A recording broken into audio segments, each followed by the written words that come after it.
Hello नमस्कार, मैं doctor Rajneesh Kumar आप सभी का एक बार फिर से हार्दिक स्वागत करता हूं। राजस्थान लोक सेवा आयोग अजमेर द्वारा वरिष्ठ अध्यापक यानी सीनियर टीचर्स के लिए कुल 7 विषयों में फॉर्म आवेदित किया गया है और जिसमें कि अंग्रेजी, हिंदी, गणित, संस्कृत, विज्ञान, सामाजिक विज्ञान, पंजाबी और उर्दू में अलग अलग पद निर्धारित किए गए हैं। तो हम अगर हिंदी के पदों के बारे में बातचीत करें तो हिंदी में कुल 1298 पद निर्धारित किए गए हैं और इसमें अलग अलग कैटेगरीज में अलग अलग पदों की संख्या भी बताई गई है। तो देखते हैं कि सामान्य में कुल 296 पद हैं।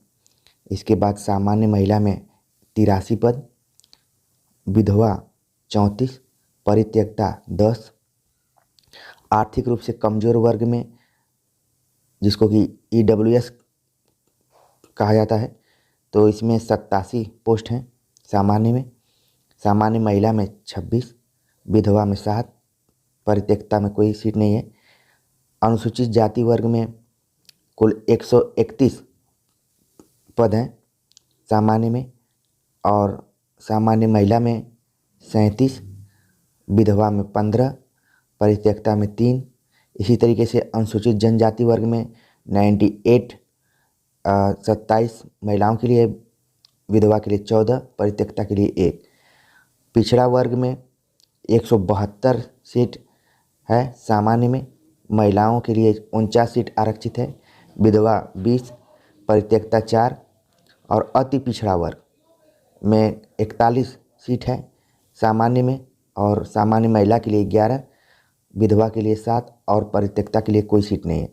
तो इस तरीके से आप देख रहे हैं कि जो पदों का विभाजन है वो कई कैटेगरी में, सामान्य, आर्थिक रूप से कमज़ोर, अनुसूचित जाति, अनुसूचित जनजाति, पिछड़ा वर्ग, अति पिछड़ा वर्ग, देखें तो 1 2 3 4 5 6 वर्गों में विभाजित किया गया और सबकी सीट्स अलग अलग है। लेकिन मोटे तौर पर देखें तो 1298 पद हिंदी के लिए निकाले गए हैं। तो एक सुनहरा मौका है, आप सभी अच्छे से तैयारी करके इस एग्ज़ाम में सफलता हासिल कर सकते हैं। कुछ और नियम इसमें बनाए गए कि TSP क्षेत्र के निवासी अभ्यर्थी TSP क्षेत्र एवं गैर TSP क्षेत्र के पदों के संबंध में अपनी प्राथमिकता क्रम आवश्यक रूप से ऑनलाइन आवेदन में भरें। तो इसलिए जब भी आप ऑनलाइन फॉर्म भरने जाएं तो बहुत ही सावधानी से इस फॉर्म को भरें ताकि आगे आपको किसी भी तरीके की दिक्कत ना हो। आरक्षण इत्यादि जैसे हर जगह लागू हो वैसे यहाँ भी लागू है, ठीक है।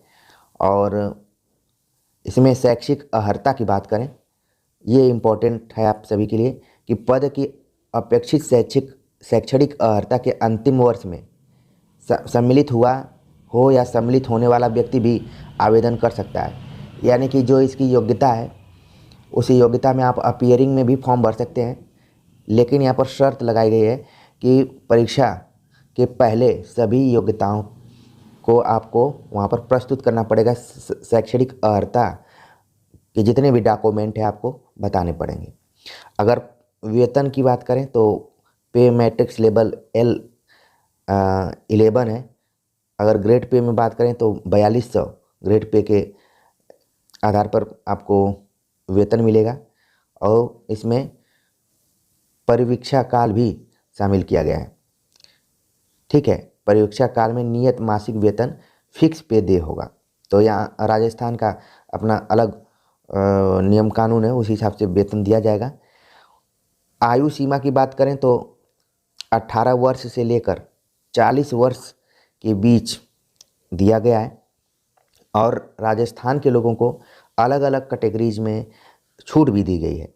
जो वहाँ के SC ST हैं, अन्य पिछड़ा वर्ग हैं, आर्थिक रूप से कमज़ोर हैं, उनको 5 वर्ष की छूट है। राजस्थान के ही अनुसूचित जाति, अनुसूचित जनजाति, पिछड़ा वर्ग, आर्थिक रूप से कमज़ोर महिला है तो उसको 10 वर्ष, सामान्य अनारक्षित वर्ग की महिला को 5 वर्ष, ठीक है। विधवा और जिसका तलाक हो गया है उसकी कोई आयु सीमा नहीं, वो आराम से इस फॉर्म को भर सकती है। तो ये कुछ छूट है, इन छूट्स को भी ध्यान में रखें।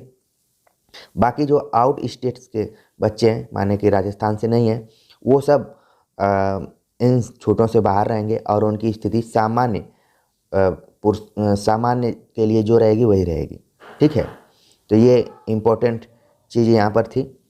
चयन प्रक्रिया के बारे में बात करें, तो एक स्क्रीनिंग टेस्ट लिया जाएगा। अभ्यर्थियों का चयन प्रतियोगी परीक्षा के माध्यम से किया जाएगा। आवश्यकता पड़ने पर आयोग द्वारा उत्तर पुस्तिका का मूल्यांकन नॉर्मलाइजेशन सिस्टम से भी हो सकता है। परीक्षा का स्थान और माह बाद में घोषित किया जाएगा। जो परीक्षा का पाठ्यक्रम है वो नीचे दिया गया है, उस पर हम कभी अलग से भी बात कर लेंगे। आवेदन कब से कब किया जाना है? 11 अप्रैल से लेकर 10 मई के बीच तक इस फॉर्म को आप भर सकते हैं। तो लंबा मौका है, इसको आप आराम से भर सकते हैं। और वेबसाइट भी बताई गई है कि किस वेबसाइट पर जाकर भरना है। rpsc.rajasthan.government.in, ठीक है, इस पर जा सकते हैं। या इसके अलावा एक और वेबसाइट दिया है sso.rajasthan.government.in, तो इस पे जाके आराम से फॉर्म भर सकते हैं। कई बार आपने फॉर्म भरा भी होगा तो बहुत ज़्यादा इसमें दिक्कत नहीं होगी। तो इस तरीके से इसे फॉर्म को भरिए। अगर फीस की बात करें तो सामान्य के लिए फ़ीस है 350 रुपये। राजस्थान के ओबीसी और ओबीसी से नीचे वाले जो कैटेगरी हैं, अति पिछड़ा वर्ग और आर्थिक रूप से कमज़ोर को 250 रुपये। राजस्थान के अनुसूचित जनजाति SC/ST जिनकी आय 2.5 लाख से कम होगी उनके लिए 150 रुपये। और TSP क्षेत्र के अनुसूचित जनजाति सहरिया आदिम जनजाति के लिए 150 रुपये। तो अलग अलग फीस भी देख रहे हैं निर्धारित की गई है। तो अपने कैटेगरी के हिसाब से इसको आप फीस जमा कर सकते हैं।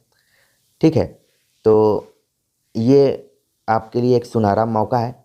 राजस्थान द्वारा निकाला गया PGT का फॉर्म, जिसको कि वहाँ पर सेकेंड ग्रेड के नाम से जाना जाता है। काफ़ी इसको लेकर विद्यार्थियों में जुनून सा रहता है, क्योंकि जब मैं JNU में पढ़ाई कर रहा था हमारे साथ बहुत सारे ऐसे राजस्थान के मित्र थे जो कि इस फॉर्म का इंतज़ार करते थे। इसकी स्थिति कुछ वैसे ही है यूपी में जैसे TGT PGT की वैकेंसी आती है। तो जल्दी से आप अपने को मानसिक रूप से तैयार करके इस फॉर्म को भरिए और इसकी तैयारी करना शुरू कीजिए।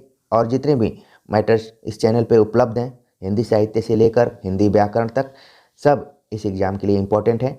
आगे हम इसके पाठ्यक्रम पर बातचीत करेंगे तो और चीज़ें क्लियर हो जाएंगी। तो उम्मीद है कि यह जानकारी आप सभी को अच्छी लगी होगी। कमेंट्स कर जरूर बताइए। मिलते हैं एक नए टॉपिक के साथ, तब तक के लिए नमस्कार।